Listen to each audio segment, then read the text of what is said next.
Pronto Plumbing, when you need a plumber. Pronto. With the age of the houses, the pipe underneath there, the cast iron pipe that's under the ground, from having the water run over the metal pipe for so long, it actually wears out the bottom of the pipe and the pipe ends up gone. In the instance of that, we would make cuts in the house, in the slab house, in the concrete, and then excavate down, dig down by hand and change it out and put PVC pipe in. So that is an issue around here that we run into quite frequently.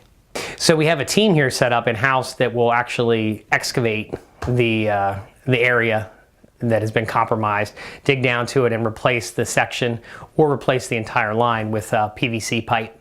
So that way the PVC pipe that we're putting in the ground lasts for forever, as far as everybody knows at this point, the plastic. So, and it's much smoother. So the customer doesn't have to deal with it anymore and everything flows a lot better. And we also have financing available to help alleviate some of the financial burden that the customer would run into with that. Pronto Plumbing, when you need a plumber.